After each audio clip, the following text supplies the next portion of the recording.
Hello everyone, I hope all is well.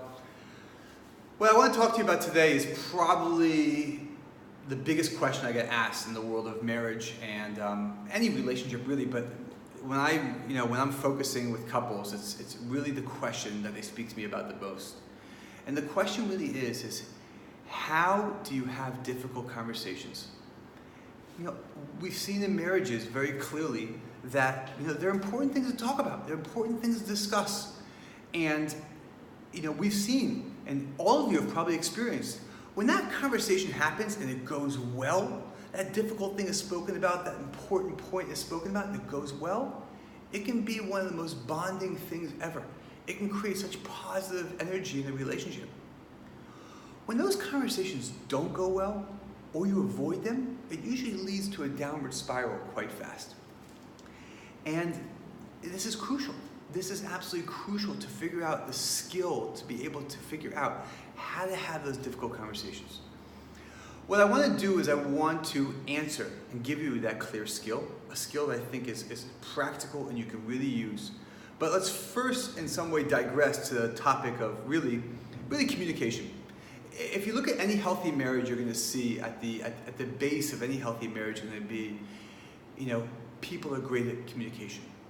And you're going to see in a lot of unhealthy marriages, people don't communicate that well. I've been to a lot of classes and read a lot about the world of communication, and there's a lot out there. Any book you get on marriage is going to speak about the world of communication. What I want to do is I want to break down the world of communication into two fundamental points that have to happen in order to communicate properly to people. Okay, I'm talking about real communication. And if you get these 2 points clear, if you get these 2 points worked out, and even more than that, if you can apply these 2 points to moments of communication, so all of a sudden what you're going to see is that can be a tool which can really impact your marriage, especially when it comes to dealing with those difficult topics. Okay? So here are the 2 rules. Rule number 1.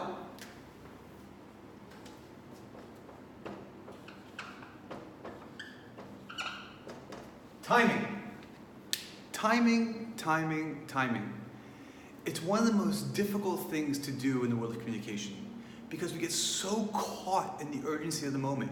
We feel that if I'm having this reaction now, or I feel this way now, we got to talk about it right now. And unfortunately what happens often is that when we choose the wrong time to speak about it, the conversation never even gets off the ground, or it just spins out of control in a negative way. So many times, we choose the wrong moment. And the moment has to be right for both people. Oftentimes people are trying to have difficult conversations or tense conversations in the middle of their workday, or when they're totally wiped out and depleted late at night, or during times when they're trying to balance, other projects or things with their children. The timing is crucial. And if you choose the wrong time of when to have the conversation, so you're going to see not only does the conversation usually go in a totally negative way, it's going to be difficult to have the conversation again at some other time. If you choose the right time of when to have the conversation, if you say, let me remove myself from the urgency, let me choose the right moment. Maybe tomorrow night we go out for dinner, that's the right time to speak about it. It may actually be helpful. I'm a little bit, removed from the urgency of the moment or from the emotions that are really charging me right now. Let me, this weekend on Sunday, my husband and I have a chance to hang out together and to, spend time together. Let me actually speak about that then. Oh, you know what? Tomorrow morning, my wife and I are going out for breakfast. You know what? That's a great time when we should talk about it. Or maybe it's next week after my spouse is done with that huge project at work. After it's actually over, then we'll discuss it. If you choose the right time when to speak about things, all of a sudden it can be a huge game changer, and you actually see that important conversations or difficult conversations actually have a chance. Number 2.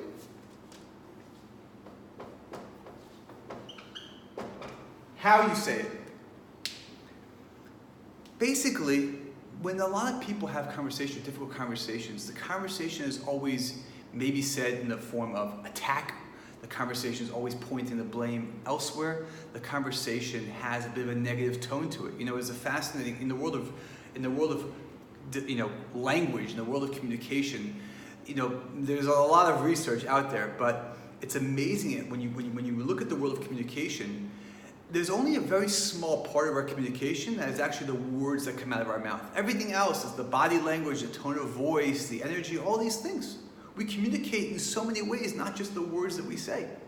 And therefore, when you have a communication, but even though you may be saying the right thing, everything that's actually coming out of you is negative energy, is frustration, is condescending, okay? And even though if you're saying the wrong words on top of that, you're saying you did this and how can you, and you're in the attack mode, disaster. When you have a marriage, you're in this together. These are problems that you want to deal with together. These are things that you want to attack as a partnership.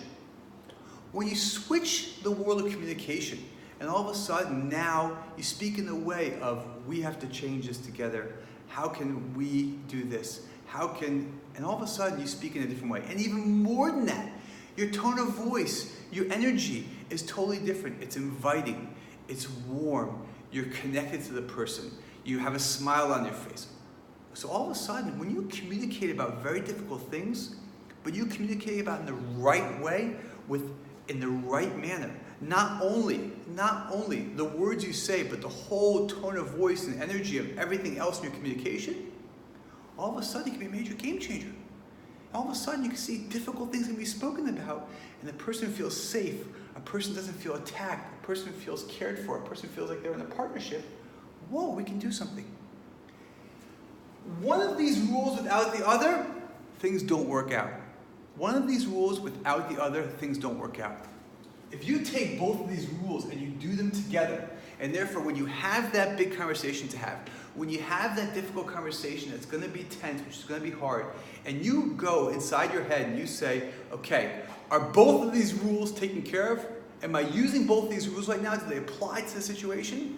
All of a sudden, if you can say yes, now's the time to have that conversation, and therefore, usually what you'll find is that the results can be awesome.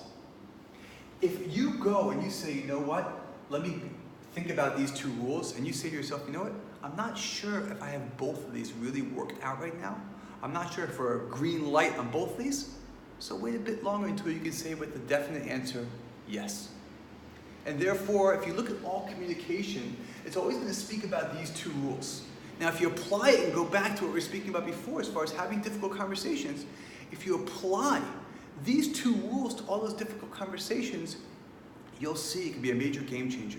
When relationships are able to talk about difficult things, when you can be vulnerable, when you can put hard things that are challenging your life on the table, and you can articulate them and discuss them, and you can make a breakthrough, it can be one of the biggest shifts that happens in your marriage, and it can really lead you on the path of more and more healthy communication.